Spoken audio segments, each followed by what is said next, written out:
Well, good morning, good-looking Monday morning. Mornings with Luann and Tim. Morning. Morning. To the light of the silvery moon. Yes. We were so used to, I was just getting used to getting out of bed and seeing the sunshine starting to come up, and now that the clock's jumped ahead, it's dark in the morning again. I totally forgot. Wait, they fell. Did it go ahead? Why is it darker in the morning? Spring forward. That doesn't make any sense. It should be lighter in the morning. Why was it so dark this morning? That just makes me right up. Because there's a freezing rain warning in effect, so it's probably cloudier than usual. What's the freezing rain warning? It's going to start raining today, throughout the day for Sault Ste. Marie and St. Joe's Island. And then as the day progresses, this evening, overnight, you need to be careful because it's going to be freezing rain as opposed to rain, because the temperatures, of course, go down at the end of the day. So be very, very careful about that. That weather map we just saw, you know those things. Like, you understand those, don't you? Because you did that. Yes. I don't understand those. I don't know. Not really. They're actually very simple when you sort of, if I get it, you know they're simple. You know what I would love, you know what I would love to see one day? I would love to see you do, before you retire, I would love to see you go into our green screen room and do a broadcast like you used to at the green screen on the weather. Just for old time's sake. Old time's sake. You could teach me how to do it. You know what? I would do that. You could give me a lesson on how to point and stuff. Yeah, absolutely. Michael, can you get on that, our producer, please? Yeah, I'd like to do that. You know what? It's kind of funny because people forget that the green screen isn't, you're not seeing the picture, so you have to have a monitor there in and your then you hand. have to point, and it's all backwards. And when I was pregnant with my son, I was doing the weather and gained 60 pounds. And they kept shooting me higher and higher and higher and higher. So near the end of my pregnancy, I was like, and over in Wawa. And by the very end, all of Ontario disappeared. Yes, there it was, gone. She could only do weather north, nothing south. My mom brought that up when I went to see her the last time. She said, remember that? She said, your whole face was taking up the whole screen. Thanks, Mom. Yeah. Oh, my gosh. Appreciate it. And now he's 28 and lovely and successful, and I'm so proud of him. And his name is Michael. Michael. Yeah. It's National Napping Day. Awesome. Done.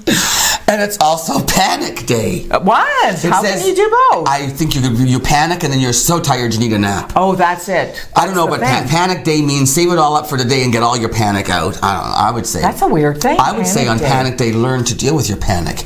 And wasn't that a better approach? Yeah, that would be, especially on a Monday. And it's Monday should not be Panic Day. It's also Patricia Day. Patricia Day. I was telling Tim this morning, I had this dream about Tim and I. And I came in to work, and I'm the first one in the building, so I was sitting at my desk just typing and stuff, and Tim came in the room and was standing there. He had the widest white tie on. Seriously, it had to be this big. Tight, tight, tight, tight, tight. His face was red, it was so tight. And then he had half of Phantom of the Opera mask on it, and it was white. And I said, oh, good morning. What are you doing? And you were like, it's Patricia Day. And I was like, and that's why you have to wear this for Patricia Day. Why do you have to wear a white tie and have a white mask for Patricia Day? Well, because it's Patricia Day, don't you? And he was following me around the room. Don't you understand what Patricia Day? I haunt her in her dreams now. Can you imagine? I'm sorry about that, Can you imagine? Luann. I don't only have to put up with him here. My friend. Oh dear. Did you say you saw something about the Queen in church or something? Yes, she invited Meghan and Harry, who are in the UK, for their kind of last official stuff. Yeah. And she said something so lovely. She said, Harry, Meghan, and Archie will always be much loved members of my family. And she talked about how grateful she was to them, and to Harry for all he's done for England. And she also said that she was very proud of Meghan and so happy that she so quickly became part of the family. Oh, look. Isn't that lovely? That is lovely. Yeah. So that was on Sunday they were at church? Yes. Because there was an incident on Friday. Oh. I do a joke about the Queen saying, why does she always have that purse with her? Right, yes. The Queen of England. Yes. She's got people around her all the time. Mm-hmm. Why does she have to carry a purse? What's in the purse? Breath mints, bus fare, a couple of condoms. Keys to the kingdom, and it turns out it's sugar cubes and carrots for her daughter-in-law, Camilla, in case she gets hungry. How many kids you got, Camilla? Turns out it's not keys to the kingdom. Because she got locked out. What? The Queen of England got locked out of Windsor Castle. How do you get locked out when you're the Queen? Well, I don't know. They went to this gate and they couldn't get in. The gates were locked and shut and locked. A female bodyguard. Look, there's a female bodyguard trying to get in and it's locked. No way. That's hilarious. You know what I think? I think that was Harry's job. Oh, he wasn't Harry around. said, yeah, he you quit. know what? I am so done with They you. had to drive to another entrance. You know what? It's never happened before. The key is in the purse because it's probably one of those big old-fashioned keys that you go honk, the whole you know? thing. Yeah, that's why she's got to carry that around. Too bad for her. Yeah, she was stuck outside. She should have pole vaulted right over that gate. Could you imagine? With her shoes first. Oh, that reminds me of that movie. Remember those movies where it was Leslie and he had the white hair and he was a Canadian actor, but he was more Nielsen? Yeah, Leslie Nielsen. And didn't he do one where he was supposed to protect the Queen or something? That was a funny movie. I don't remember. Anyway, in 1959 on this date, Barbie debuted. Oh, 1959. She looks good. Yeah, 59. At a toy fair in New York. She's almost as full of plastic as Cher is. Almost. Over 1 billion sold since then. Ooh. Did you have Barbies? I had Barbies. I had my sisters had Barbies, and I would play with them. Would you? And Ken, yes. And I distinctly remember, I can even picture where I was in our house. I was sitting outside my sister Karen's bedroom door in the second floor, like the foyer of our house, and I was playing with Ken and G.I. Joe. And I had the G.I. Joe with a little, he had like a really close cropped, and it was like real hair, shaved, like a brush cut, and he had a beard. And I made Ken and G.I. Joe make out. Did you? I was like 8. Wow. And I remember sitting there and making that happen and putting them together and going, well, I like this. You knew. You pretty much know. Didn't know what it meant, but something. Yeah, you knew something was up. I got a cold still. It's going away. It's going away. I'm sneezing all over the place. Hey, we taught him a lesson today about sneezing. Yes, Jacob, our cameraman, didn't know. I said I had to sneeze, and Luann said, I love sneezing because it feels like a little mini orgasm. And Jacob kind of blushed and put his head down. It's a scientific fact. It is. That when you sneeze, the same endorphins or whatever are being released in your body as when you have an orgasm. And that is why I always have pepper in my pocket. Pepper in my pocket. You should have seen Jacob. It was so cute. He was just like, oh, he gets embarrassed by a lot of the things we talk about on air. Yeah, poor guy. And he has to stay on camera. So yes, one captive audience member. Oh no, now he's leaving us. International Women's Day yesterday. Yes, it was indeed. And Google released who was the most searched woman this past year. In the past year? Yeah, in this past year. There are 3 top ones. Okay, is Elizabeth Warren one? No. Oh. 3 most women. Okay. Oh. Who were Googled. Google searched. Yes. I could stay here forever and we'd waste the whole show. Taylor Swift was number 1. Oh, for crying in the wilderness. Well, although, you know what? No, listen. Smart businesswoman, successful. Yes, okay, absolutely. I get it. Tennis ace Serena Williams. Love her. Yeah, she's awesome. I think probably because she had the baby. Oh, okay. Yeah. And then actress Awkwafina. Okay. I was surprised at that one. Yeah, Yeah. Okay. So I wasn't on the list. Aww. Nobody Googled me. I Google you. Yeah, do you? With my eyes, I Google the eyes at you. Harvey Weinstein's in jail finally. Well, it's about time. He got transferred from Bellevue Hospital on March the 5th. And he's miserable. No. He's miserable. What a shame. He has to share a cell on Rikers Island with two older gentlemen. There's 3 of them in this cell. Toilet, sink, no walls, no doors. Got to do everything right there in front of your cellmates. Well, he's used to doing things in front of people. Apparently. Yeah. And held without bail awaiting sentencing. His walker is not allowed in prison. It's not? No, wheelchair. Walker you could use as a weapon. As a weapon. So he has a wheelchair, but he doesn't like it. He finds it difficult to get around in the wheelchair. Oh, poor So he's been trying to get around without this wheelchair, and he fell down and hit his head, and now he thinks he has a concussion. So he wants to go back to Bellevue. You're not getting out, Harvey. You know what? This is just the beginning, Harvey. Settle in. This is just the beginning of our show. Frankly speaking, musical artists Frank Greco and Frank Gioia are putting together a show, Rock On to the Sound of Change, along with our friend Ryan McFarling, local magician. He's going to be at Algoma University, and they're on the show this morning to talk about that fundraiser. And also, I did a great Skype interview with a Shakespearean actor. They're going to be at Lake Superior State University performing A Midsummer Night's Dream, and I had the best time chatting with this guy. Terrific. They're on tour. They were in Texarkana, Texas when I spoke to them, and that's coming up on the second part of the show. Plus, Luann's got all kinds of news for you and weather updates, so don't go anywhere. It's just the beginning of Mornings with Luann and Tim.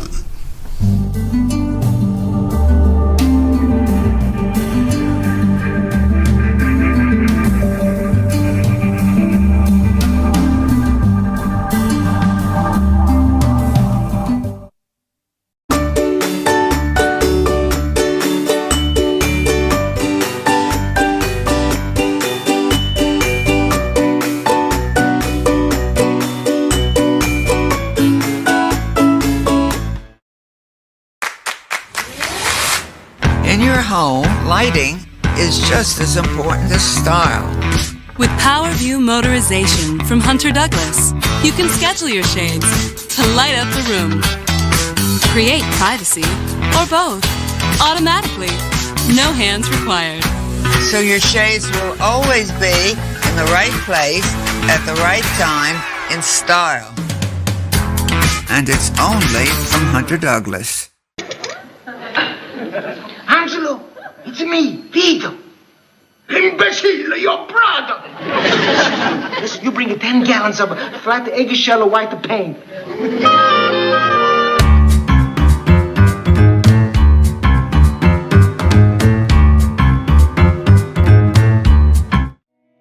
past year, we've been celebrating our 65th anniversary, dating back to services originating in our community in 1954, which is quite some time ago. It's been a great opportunity this past year to recognize the pioneers, the stakeholders that worked tirelessly to create what we are today. I'm grateful for everything that the families 65 years ago and the people that assembled the organization have done in order for us to achieve the success that we're experiencing 65 years later.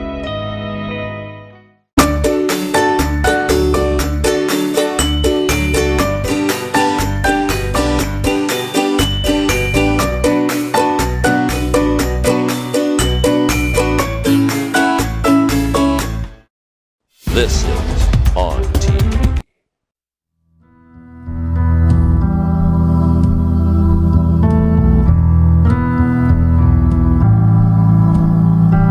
There's something happening here. What it is ain't exactly clear. There's a man with a gun over there telling me I've got to beware. I think it's time we stop. Children, what's that sound? Everybody look what's going down. What's going down? There's battle lines being drawn. Nobody's right if everybody's wrong. Young people speaking their mind, getting so much resistance from behind. You better stop, children, what's that sound? Everybody look what's going down. Stop, children, what's that sound? Everybody look what's going down. Stop, hey, what's that sound? Everybody look what's going down. Stop, children, what's that sound? Everybody look what's going down. What's going down? What's going down? What's going down? Here we are live in the studio with Frankly Speaking and Ryan McFarling. So this is Frank Gioia, that's Frank Greco, and that guy on the end there, the lumberjack, is Ryan McFarling. Hi Ryan, how are you? I'm good, how are you, Tim? I'm well. How did you get hooked up with these two characters? Well, whose idea was this? Mostly Frank's. Really? Yeah, you know what? Ryan and I have known each other for years. Really? But just in more recent times, over the past year, we've actually basically acted on something that we always talked about, and we're working together. Joining forces. Yes, absolutely. Music and magic. Absolutely. Well, you guys work your own kind of magic, frankly speaking. How long have you been, frankly speaking, Frank Greco? We're going to look at about 40 years at least. Well, you guys have been playing together for that long? Hey, like pretty high much. school then? High school. We started back then, and then we actually went to recording on Cathcart Street on the third floor in the West End. So this goes back many years. We're from the real West. Whose attic did you record in? Your attic? Yes. Frank's mom and dad's place. I think I told you I just was a few houses down from Our Lady of Mount Carmel on Cathcart Street. Right on. Yes. Wow. Yes. Okay, so what's your music styles? I mean, you guys play a lot of different kinds of music. I mean, obviously, over the 40 years, you've been playing everything from. What did you start off with? Current stuff back when it was in the 1970s, or what? Goodness, back then there was some disco stuff we were playing around with. We had some fancy beats that we were creating some tunes to. Yeah, we had a lot of influences. Whether at that time it was Gino Vanelli, a great Canadian artist. Oh my gosh, yes. But I mean, along the way, Toto was a big influence just because of the studio musicians in that group, and just a lot of legendary. Who does "I'm Sailing Away"? Is that Toto? No, actually that's Styx. Styx, because you got a voice like that. You got that amazing high rock voice. What are you? Did you teach yourself guitar? You could say I did. I took some lessons. You took lessons when you were younger. Yeah. What about piano for you? Well, I started with accordion many years ago. Of course, Great accordion Mom player. and Dad take me to lessons, and so I continue with that. And there was always a piano inside the home, and so I picked up piano after that too. It's hard though when you have to go from accordion to piano, because when you squeeze the piano, nothing comes out. Yeah, it didn't work. Ryan, what about you? When did you actually start with the tricks of the hand? Did you start with card tricks? Did you start with magic? I mean, sleight of hand, what? Card tricks mostly. Mostly? Yeah, and I started 7, 8 years old. Really? Little Ryan? Oh, wow. Yeah, it was. It's been a labor of love ever since, but it's been great. Yeah, and you went big, you did big shows, and then you've kind of scaled it down again a little bit, and there's a very intimate show you offer now. You still do both, though, obviously. You do the big tricks and the... I do. You've gone into more of the sort of the mind, the... Kind of cerebral stuff. I like doing that, and it's a perfect compliment having these two fine gentlemen playing with me, because it creates... Well, the best way to put it is I always wanted to have that kind of theater experience where it had that intimate feel to it, where everybody's involved and you're being talked to versus talked at. Right. And it's beautiful with these guys. And you've developed a real rapport, you guys. You're almost like his straight man, like you set him up, or do you poke fun at him too? Oh, mostly they poke fun at me. They poke fun at you? We have a great time. Always.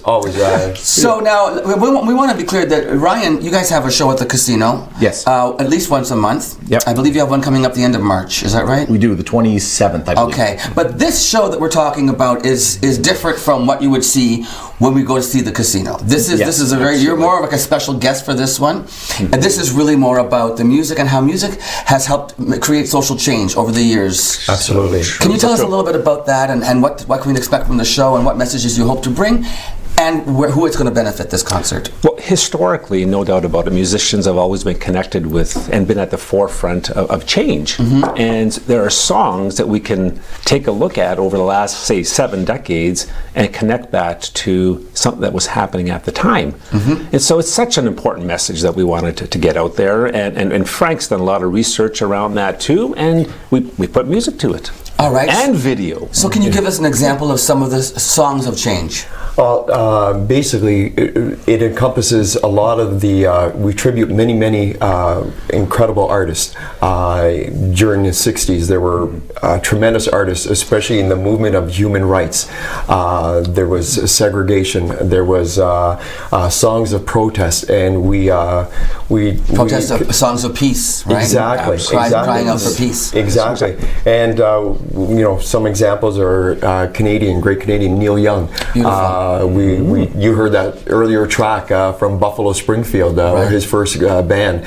I mean, that's just one sample. Okay. And along the way, it's a timeline. It's a timeline. Mm-hmm. You take us on a journey. Mm-hmm. And it's a multimedia presentation as well. You've got video components. Is that true? I think nowadays we need to be able to show all those aspects. So why not have the music with video and some wonderful narration that we're looking to have? Who narrates? There he is. Guess That's who? my role. That's your role. Yes. Yeah, no magic for this one. This is you just playing the role of the narrator. Correct. Yeah. And so, you've done the research? Did you write the script as well for Ryan, or did you work on the script with them, or is this pretty much? This is all, frankly speaking's creation. Okay. Yes. Wow, you guys, that's incredible. So now, are you? This is at Algoma University. Yes. On March 28th. It's Saturday, March 28th at 8 p.m. 8 p.m. Tickets are available on Eventbrite. Yes. That's correct. Eventbrite. Where do we go? Like, you just go to Eventbrite and you look for. You could do a search for Rock On. Rock On to the Sound of Change? Exactly. Yes. Okay. Yes. You also have a Facebook page, Frankly Speaking. We have Frankly Speaking. I found it very easily right there. The poster's there with all the information as well. Yes. Okay, so you said doors open at 8. Yes. And is this a fundraiser? No, this is not necessarily a fundraiser. It's mainly we want to just we are talking about a lot of different things what we can do with the funds, right. But we haven't been specific because we cover a lot of different issues within the production itself. Absolutely. Okay, so guys, we're going to go out with another song, and I want to thank you very much for coming in here and recording it. So it's Rock On to the Sound of Change, Algoma University at the Speakeasy. Exactly. At the Speakeasy on March the 28th. Doors open at 8. Tickets available on Eventbrite. Narrated by Ryan McFarling and the beautiful music of Frankly Speaking. Thank you. Always a pleasure to see you guys. Thanks for being here. Ryan McFly McClue. I'll see you later on. And check out this next tune, and we'll be back with Luann after this. Thank you.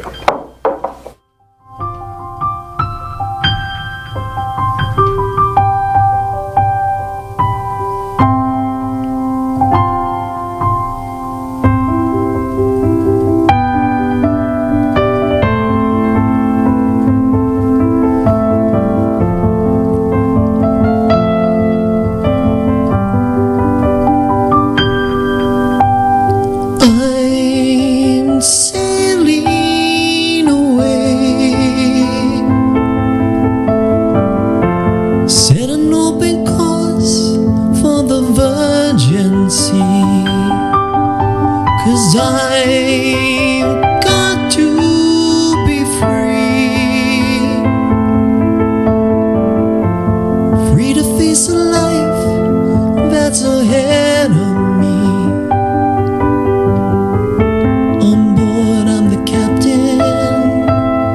So climb aboard, we'll search for tomorrow on every shore and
can I take your order? Hello? Oh, hey. Wait, what was the question? Let me guess. One driving high combo, extra baked? No. Could I get a burger with a side of fries? Think you're a better driver when you're high? Think again. If you smoked weed, wait at least 4 hours before getting behind the wheel, or don't drive at all if you're new to it, have eaten it, or if you've mixed it with alcohol.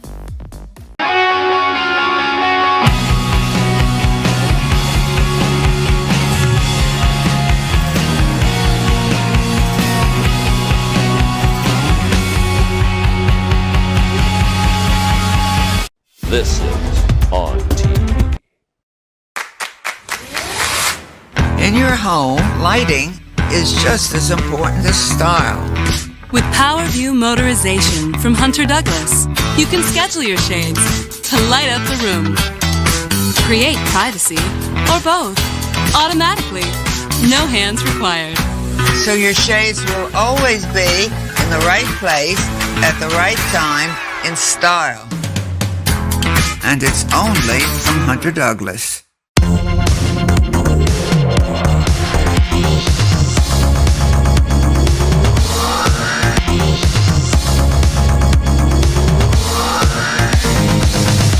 Imagine knowing about incidents, closures, and roadwork all before starting your trip. Ontario 511 lets you know before you go. You can get real-time information directly from the Ministry of Transportation. Because the more you know, the easier it is for you to go.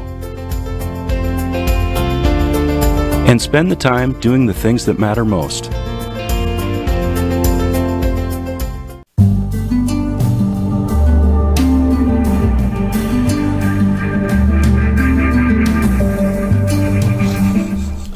Thank you so much to KC Security for sponsoring this show, Mornings with Luann and Tim. Every single morning, we appreciate it. We do. Don't panic!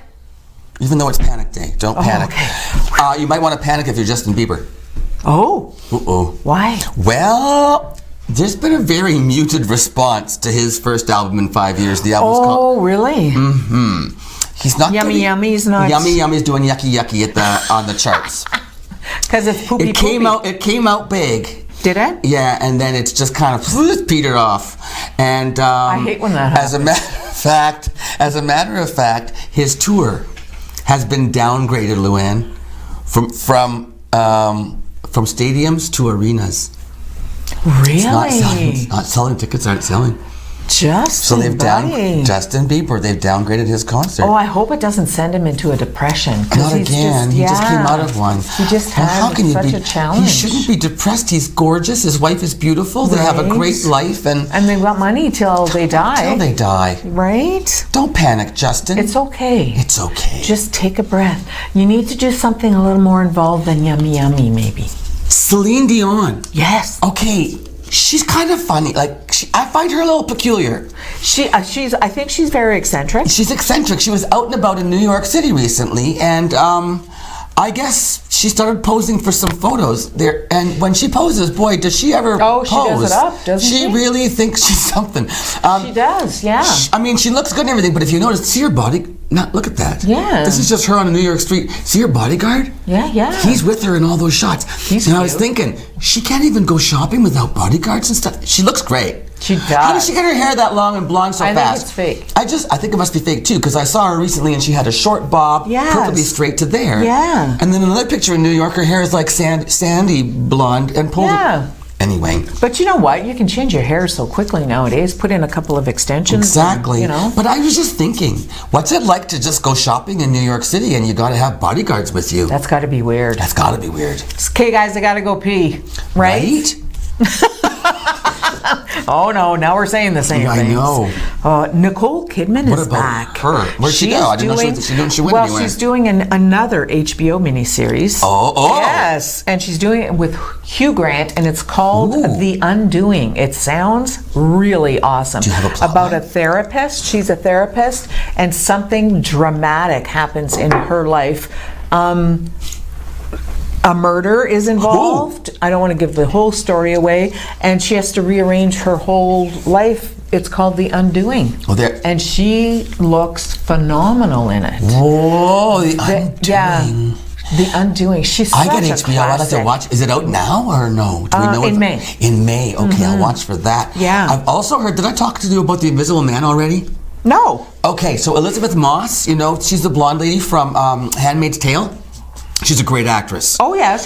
She stars in the new version of The Invisible Man, and it is getting amazing reviews. People are saying it is one of the most scary. Oh. It's like suspense scary? Yeah, and it's people are on the edge of their seats watching The Invisible Man, and I think my friend Jarrett just saw it. I saw his tweet saying, "There, look.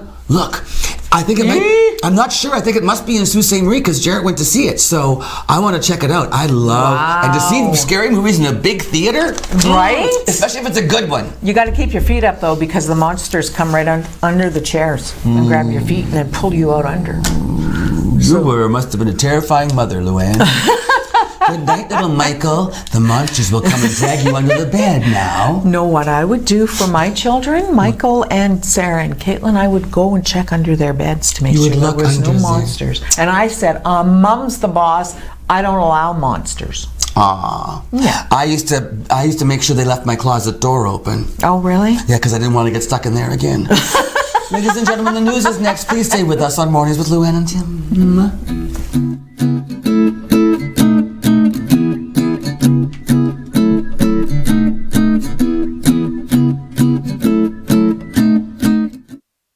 Recently, the Government of Ontario established a $100 million affordability fund to help Ontarians who don't qualify for low-income conservation programs ease the burden of their electricity bill.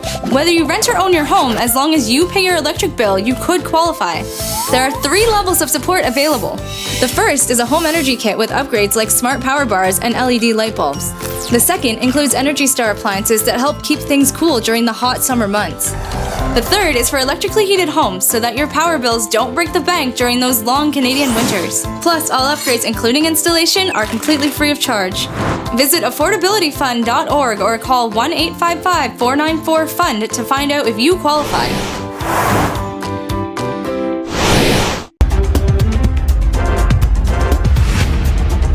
The Fishbowl Festival of Community, Arts and Culture 2020 hosted another successful seminar at the club with the topic of discussion of waste reduction in Sault Ste. Marie. The administrators of Zero Waste SSM and Plastic Free SSM created the seminar to discuss how we can, as a whole, reduce waste and ways to work towards zero waste in Sault Ste. Marie.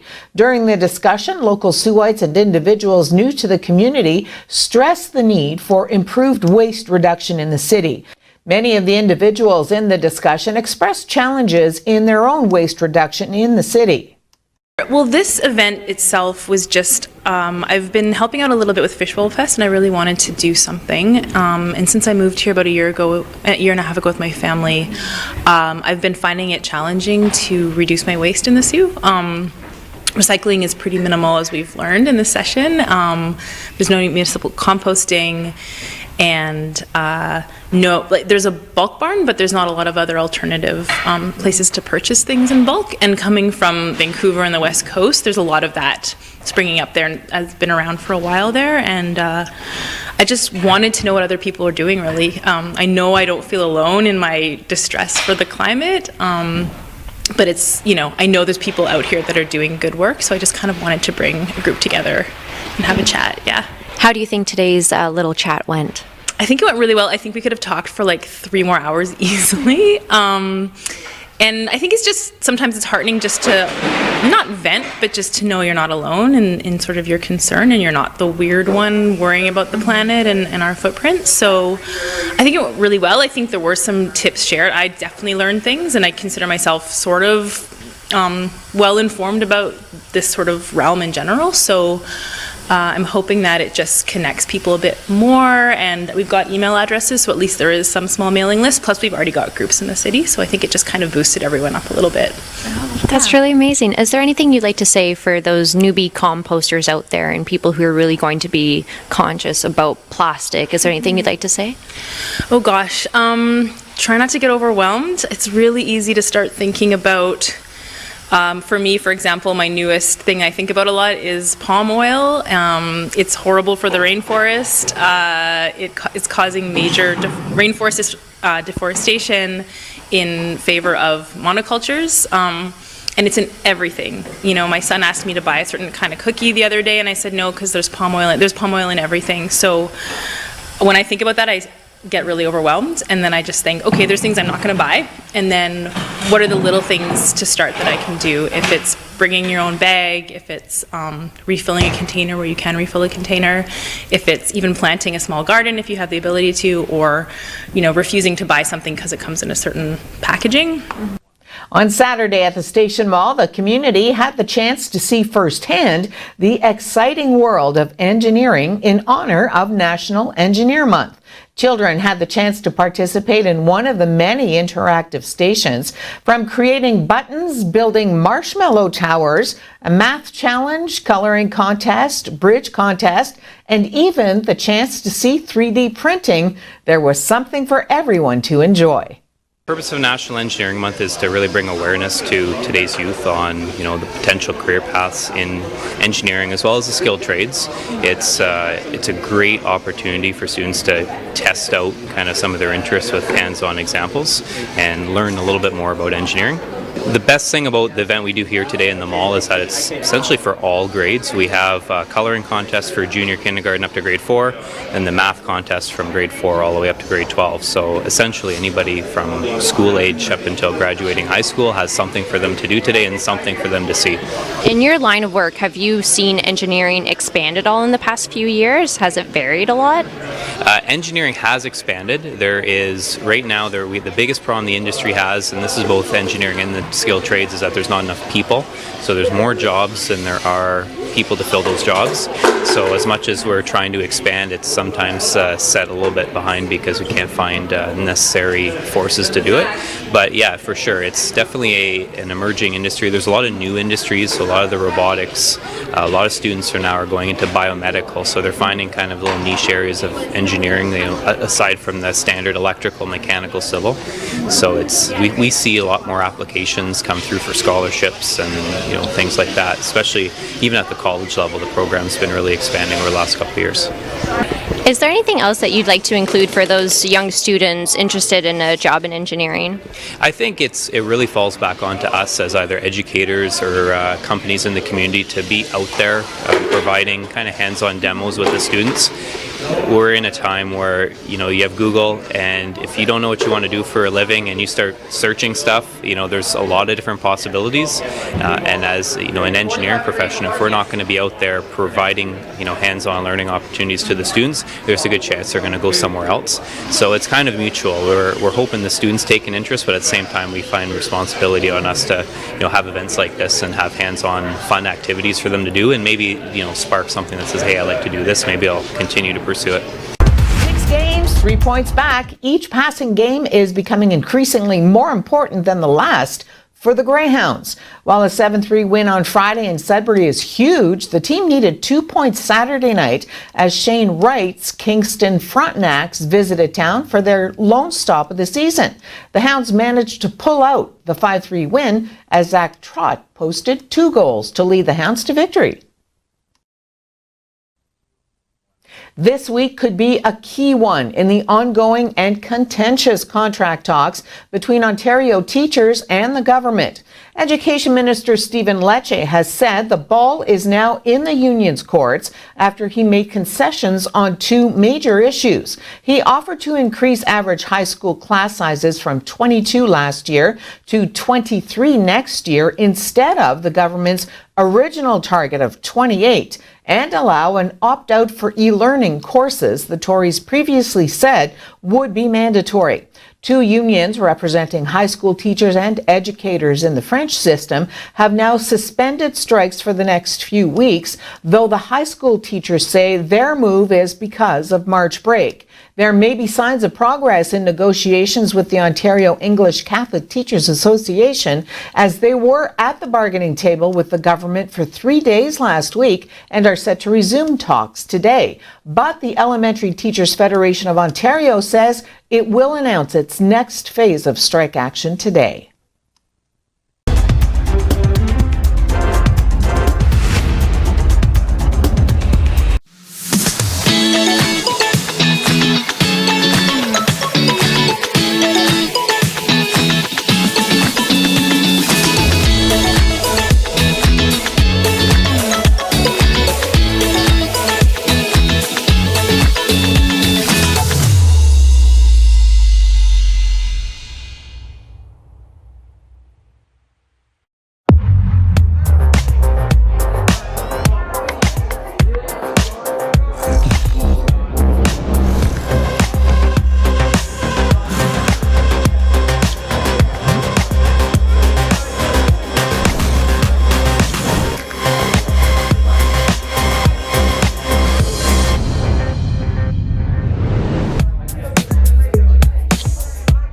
A message from the Government of Canada.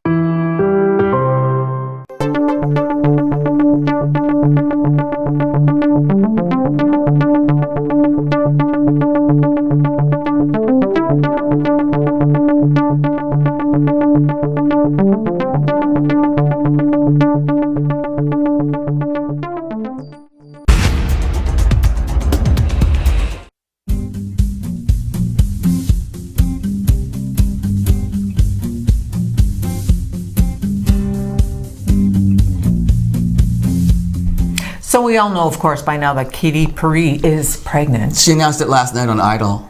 Did she? Yeah, in the opening segment, they said, "Oh, we have a fourth judge joining us this season. She's pregnant." Yeah, she's looking so cute. She's saying that the baby's due this summer, so she's further along than perhaps. Oh, they did wait. Yeah, they really did wait to announce it.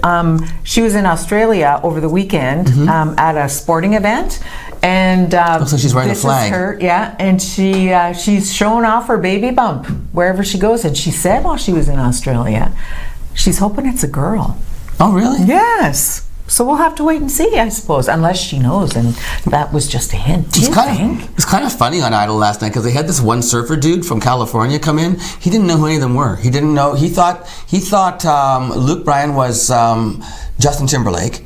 He didn't know Katie's last name, and he had no idea who Lionel Richie was. Oh my word! What's he doing there? He's a surfer. I guess he just sits on the beach and sings all the time for himself. But he didn't know who they were. It's pretty interesting. Get some Google going or something. Kendall Jenner had a party. She did? She invited Olivia Jade. You know, that's the daughter. Oh, that's the Lori. I don't think Olivia Jade is really going to be Laughlin. Going to be going back to school anytime soon. She looks pretty frivolous to me. We've got some photos of the little hoedown going on, and Kendall Jenner is really affected.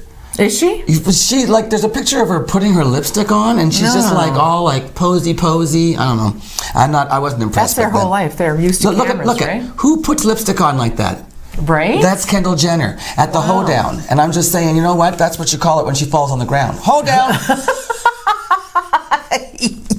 I guess I shouldn't say things like that. I guess you shouldn't say things like that on television. Never stopped me before. No, it never has. I want to remind you, too, there's a freezing rain warning coming up. Probably going to start raining today, but then, of course, as the temperatures go down, it's going to freeze up. So be very, very careful out there. We're thinking about you. So I got to do a Skype interview with this fellow who is in A Midsummer Night's Dream, and I just wanted to show you a picture of me when I did A Midsummer Night's Dream. No! I played the role of Puck. That was looking young Timmy Murphy at the Sudbury Theatre Center in their production. You are so young. I know, and now I'm old and bitter. But they're doing a really cool production of it, and they're putting it in New Orleans, which is really awesome. Yeah, so watch that interview. It's coming up next on Mornings with Luann and Tim. See you in a minute.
Welcome back to Mornings with Luann and Tim, and I have the pleasure right now of being joined by Alexis Begg.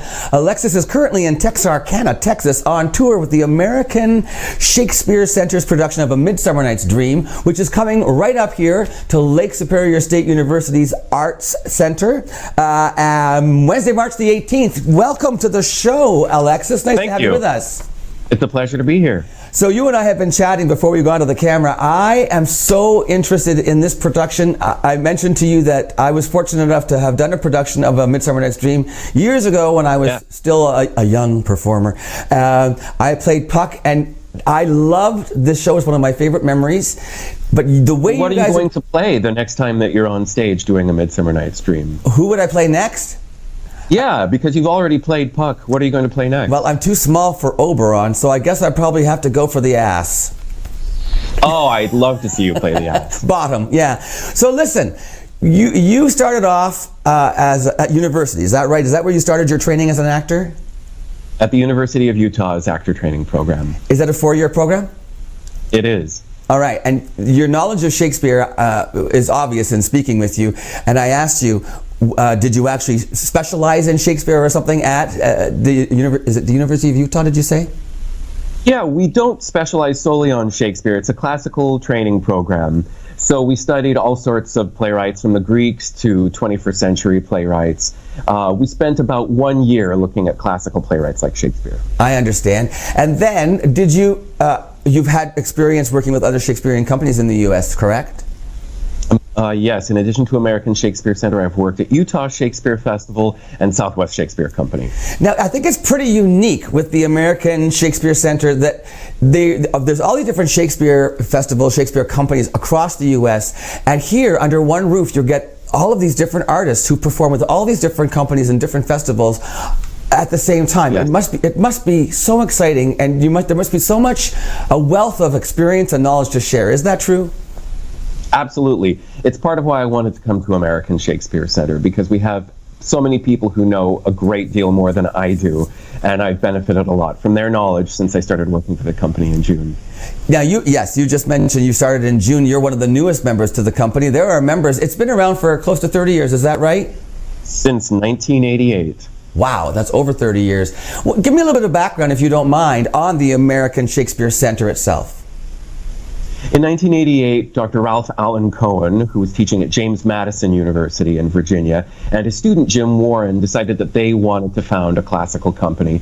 So they started the Shenandoah Shakespeare Express. They toured all over the place, and finally they settled in Stanton, Virginia, where in 2001 they built Blackfriars Playhouse. Now, you may know about the Globe Theatre in Shakespeare's Elizabethan England. In addition to that, he also had the small indoor theatre called Blackfriars Playhouse that was lit by candles. And American Shakespeare Center has the world's only reproduction of Shakespeare's Blackfriars Playhouse. His was lit by candlelight, and ours uses LED lights that look a lot like candles. But we use a lot of Shakespeare's original staging practices, like that universal lighting, like cross-gender casting, and so forth. Cross-gender casting, well, of course, in Shakespeare's original time, many of the roles of women were played by men because it wasn't proper for women to be performing. Is that all true? Of the roles were played by men, absolutely. Right. Now, in your case, with The Midsummer Night's Dream, the role that I played, Puck, is generally was written, probably written for a gentleman, but in your case, you have an actress playing the role of Puck, true? Madeline Calais plays Puck beautifully, yes. And she's another newcomer to the company, right? She's actually been with the company for 1.5 years now. Oh, I'm sorry. Okay, well, but still more recent than some who've been there for, what would you say? Yes. About half the company you say has been there for quite a long time, or? Well, actually, John Harrell has been working for American Shakespeare Center since either the beginning or close to it, a couple decades now. What a sweet He's not gig. touring with us. He's actually at part of the resident company in Stanton, Virginia. Our company manager, Thomas Coppola, has been touring with us for 5 years. Wow, that is such a great situation to be in as an actor, especially as a stage actor. Those kinds of contracts don't come along very often. I mean, even for you to have a 52-week contract is fantastic. It's a real blessing. I'm very fortunate. It's part of why I wanted to work for the company, because normally I go from short acting job to short acting job. So when I heard that this was 50 weeks, I was really eager. It was one more reason I wanted to work for American Shakespeare Center. And the tour, I mean, how much of the year do you spend on tour? About half of the time. We're in Stanton, Virginia for about 6 months of the contract and on the road for the other 6 months. And you don't just perform in the Midsummer Night's Dream. This is a repertory company, so you've got 2 other shows that you're performing on the tour as well, a total of 3 productions, right? Doing The Grapes of Wrath, written by John Steinbeck and adapted to the stage by Frank Galati, as well as Shakespeare's play Cymbeline, which we've adapted to be called Imogen. And then why have you done that? Our director, Vanessa Morosco, and Ethan McSweeney, the artistic director of American Shakespeare Center, felt that it was kind of silly for the play to be called Cymbeline because he's not actually the main character. You know, a lot of those Shakespearean plays, like Henry IV, they don't actually focus on the king. The title character. They wanted to. Yeah, the title character was just the king because the audiences would say, oh, yeah, I want to go see that play about this king that we all know. But Shakespeare's Cymbeline is really about his daughter, the princess of Britain, Imogen. So we're focusing on her more in the play, and we thought it would be better that the play title actually reflect the main character. There's a lot of interesting approaches to the different works of Shakespeare that the American Shakespeare Center takes. Tell us about the approach that you've taken. I love this, the way that you sort of, where you set your version of A Midsummer Night's Dream. It's set in New Orleans, so you'll see a lot of voodoo influence. You know, our fairies are not beautiful, sprightly, winged creatures. We're swamp monsters. Swamp monsters. And the music that accompanies the show won't be played on lutes or little, old English instruments. Explain a little bit about how you use music in the show. Popular current American music, and we play all of that ourselves using musical instruments. So you'll be hearing all sorts of things from the 20th and 21st century. Come early so that you can hear us do that. And then during the show, you'll hear a lot of music. Instead of Puck speaking a lot of these speeches, Madeleine Calais is singing and playing them on the ukulele. So it's a lot of fun, very musical. For those who don't know the basic plot line of A Midsummer Night's Dream, I know there's a lot of different plots that weave in and out, but could you just give us a basic synopsis? So the primary plot line outlines 2 sets of lovers. They want to get, some of them want to get married and some of them are not interested in getting married, but they're trying to disobey their fathers, and they run into the forest and run around there. And then you also have the fairies that are interfering with the lovers, as well as some workers that are going to put on a play, and they all collide in the forest. So it really is about 3 different sets of what would you say? Population. Exactly. You've got the lovers, you have the fairies, and you have the mechanicals, the workers. And those fairies are very mischievous. Oh, they're the worst. Are you one of them? You don't want to go into the forest and get mixed up. Are you one of those nasty? I do. In addition to playing one of the workers, I also get to play one of the fairies. Because with American Shakespeare Center, we're only 11 actors running around on stage with far more characters that we have to play. So most, if not all of us, are doing a lot of what we call doubling. So we run off stage, change costumes, and come back on as a different character, back and forth, back and forth. Alexis, was doubling something that would have been done back in Shakespeare's day? It seems almost certain, because if you look at plays like Henry VI, which has dozens of characters, surely Shakespeare wasn't asking that there would be that many actors running around on the stage. Usually you can see that he's just writing for about 12 or so. And then you and I were talking about I have a friend who studied Shakespeare's first folio, which is basically you're trying to get back to his original writings to see how things, because over the years, as things have been published and republished and reprinted, things have changed, words have changed, things have gotten added, taken away. Punctuation, you mentioned, wasn't even there originally. Can you tell me a little bit about how the works have changed over the decades, over the centuries? Sure. You know, there is really no one definitive text. If you go to a bookstore and you pick up Macbeth by William Shakespeare, there's no real way of knowing exactly how closely that matches what was on the page that Shakespeare set his pen to. Shakespeare wrote all of these drafts down, which we now call the foul papers, and then those would go to the stage, and those would be copied down by hand so that all of the actors had their roles. But then, you know, there were subsequent productions, and Shakespeare clearly did a lot of revisions. There were, during his lifetime, publications, which we call quarto, and then after he died, people took all of those different writings, the quartos and the different cue scripts that were used in the theater, and they compiled them into what we now call the first folio. But even that is not the one definitive version. If you go to a bookstore and you pick up, say, the Arden Shakespeare, the editors of that are drawing upon all of these disparate publications of Shakespeare and pulling them together into what they think is the best representation of what he meant. So there's not one true definitive version of the text. That means if you go to any different production of Shakespeare's plays, you're going to see something slightly different than the last time you saw it. And I'm a huge fan of Shakespeare's comedies, and I think maybe one of the misconceptions is that Shakespeare is all this, thou, and thee, and thus, and that it's very dry and hard to understand. I think that A Midsummer Night's Dream is a beautiful romantic comedy, and that it's so easy to follow. And would you suggest that this is great for all ages?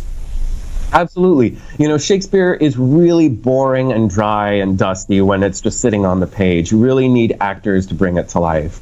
So we suggest that you bring your whole family, friends, and foes to see this A Midsummer Night's Dream.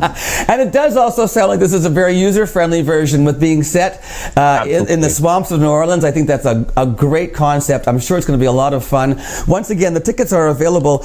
You can buy them online. We're going to put this on the screen while you're watching this. www.lssu.edu/arts-center. .com. So it's much easier if you see it written down, and we'll put that up on the screen for you. Of course, you can also go online to Lake Superior State University's website, and everything is there for you as far as the Arts Center Theater goes to purchase your tickets. Now, once again, it's Wednesday, March the 18th. Is it one performance only, Alexis? One performance, that's right. Well, you snooze, you lose. You better don't fall asleep in the fairy forest, folks out in Sault Ste. Marie. Make sure you get across the bridge and check that out. Alexis, really, it's been great talking with you. Thanks for joining us today. Lovely chatting with you. Thank you. Break a leg on the rest of your tour, and we'll see you up here in Northern Ontario in just a couple of weeks. See you then. We've got lots of snow for you, by the way. Oh, great. I look forward to it. In Salt Lake City, I miss the snow. It's all yours. Okay, bye for now, and we'll be back with more Mornings with Luann and Tim right after this.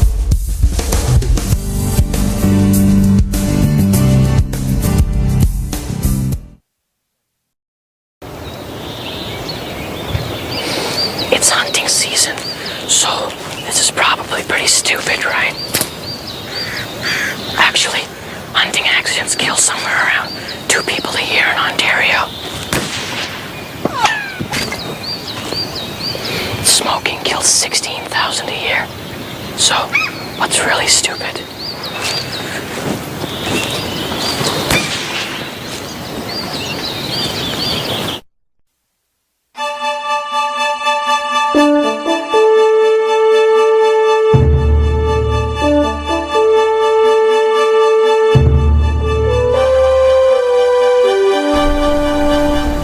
On tomorrow's show, join us for a segment on the World Tour Paddling Film Festival. It's so lovely out here. Isn't it? And also, the Mill Market stops by for a visit because they're having a St. Patrick's Day party. Green beer! Ooh, yes, ma'am. What do you want to say? Green wine, too. What do you want to say? Thank you so much to Casey's Security. We certainly and the support is really appreciated as well. So we thank you very much. And thank you for watching. We did it. We got through Monday. Let's go home and have a nap on nap day. Let's go home and have a nap. Don't panic. Just go home and have a nap. Deal with it. And we'll see you tomorrow. Mornings with Luann and Tim.